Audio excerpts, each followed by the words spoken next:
la préparation, il y a deux aspects. C'est-à-dire que le cheval, il y a la notion de préparer pour qu'il soit bien prêt et bien faire l'épreuve. On est d'accord.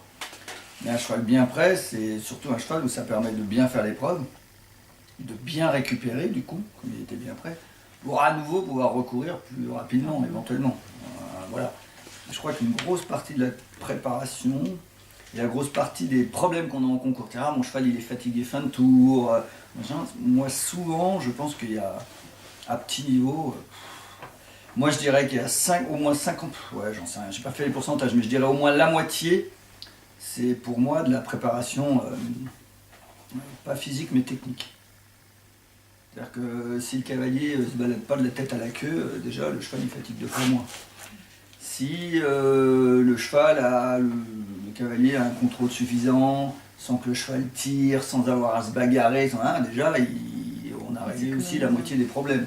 Si le cheval techniquement est prêt au niveau, c'est-à-dire que sa qualité de saut, l'aptitude qu'il a à se préparer, l'aptitude qu'il a à régler les problèmes d'abord, la non-appréhension des obstacles, le cheval il n'a pas peur de l'eau, pas peur des trous, hein. Ce qui fait qu'on n'est pas obligé de le fouetter à 20 mètres de l'eau pour aller dans l'eau et le lac, qu'on n'est pas obligé de paniquer avant le tour, enfin voilà, qui fait que le tour ne se passe pas dans les mêmes conditions.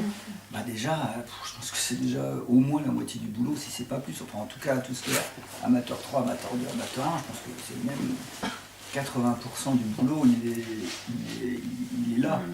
Après, si on en revient à la préparation pure, ça se met vraiment en amont. C'est-à-dire qu'il y a le foncier. On pourrait dire en fait, on peut séparer ce qui est endurance et résistance. En endurance, c'est ce que vous consommez comme oxygène par rapport à ce que vous respirez.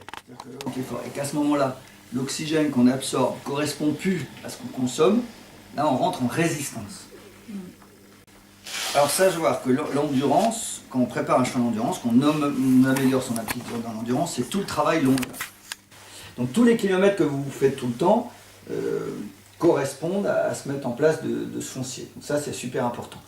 Et la partie résistance, c'est justement tous les efforts qui sont plus intenses, plus courts.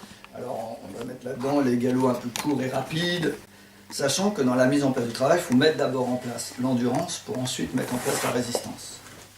On met le foncier avant l'endurance en place et on met la résistance en place à la fin.